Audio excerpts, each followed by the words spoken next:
wanted to ask you guys today, what are your money triggers? So start thinking about the different triggers you can use in your life to inspire action, to decide ahead of time what your standards are, and then set incremental stepping stones along the way so that way, you don't get to the point where you run out of money entirely. I've talked a lot on here about emergency funds, and I've been thinking about it more, and I think that these dollar amounts that I set for myself, they really are triggers for action. You want to be able to look at your bank account and say, when it hits this particular dollar amount, then I'm going to take this action. Or if I hit this dollar amount, then I'm going to try something new for my personal finances. You can use these triggers as points in time to reflect on how you're doing with your finances, how you're doing with your career, really evaluating, is the life that you've built sustainable? For me, when I was broke and unemployed, this is when I looked at my account and said, I need to do something different because I only have $200. I don't necessarily know what approach I need to try, but I know that it's time to try something else. It's time to take some kind of action because the things that I'm doing aren't working. If you hit a low point in your finances, you might say, is my career not sustaining the lifestyle that I want to live, the amount of outgoing spending? Use these triggers to evaluate when you aren't saving enough money. It might be a sign that you need to change jobs, move to a less expensive area, go and get more education, that you might need to reevaluate for your personal finances. The trigger that I use most frequently is when I hit this particular dollar amount, that's a sign that I need to stop spending on wants. So, looking at needs versus wants, if I ever hit this point again, then I'm going to stop spending money on wants.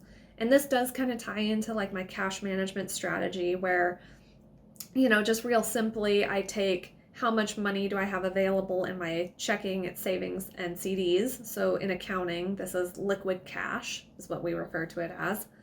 Add up all those amounts, subtract off my emergency funds, subtract off my 1 month ahead, so 1 month of spending, subtract off my credit card balances, which I intend to pay off in full each month, subtract off short-term needs. So if you have sinking funds for a big expense that's coming up, making sure that money is set aside.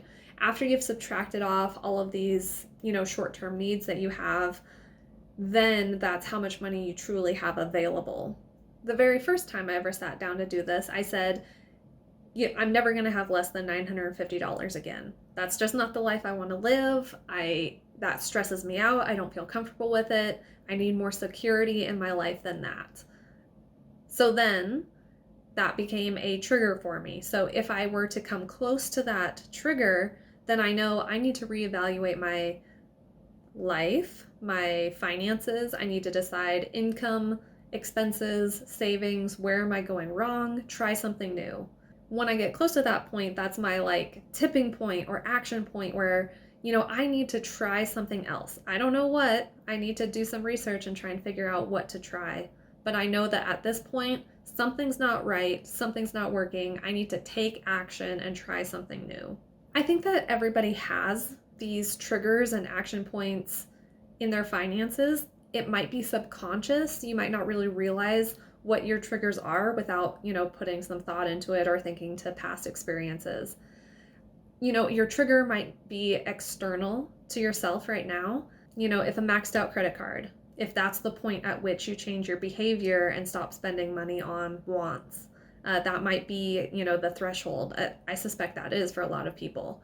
Running out of money in your checking account, having an overdraft. That might be the trigger point where people, start taking action, stop spending money on wants. So the nice thing about this is that you get to control your triggers. You get to set your triggers for yourself. And you can change them. You can increase those over time. Now, I don't recommend jumping really high increments each time, so if you can set a standard for yourself, kind of inch that up. Don't try to go from $0 to $10,000. So actionable takeaways, start looking for those examples in your life for what are your triggers right now. At what point do you stop spending on wants? At what point do you decide, oh, okay, this isn't working, I need to try some other approach for income, spending, whatever it is? And then the second part would be start working on inching that up a little higher. And then you want to work on becoming uncomfortable with your bank account being less than that, or making sure that you're keeping your word to yourself. And I think that that's going to help you to save more money and to raise your standards for your life. You'll get used to a new standard eventually, and then you'll be better off. So I hope that was helpful for you. If it was, please like this video, thumbs up it, thumb it up, thumbs up it. Thanks for watching, and until next time, I hope your finances rock.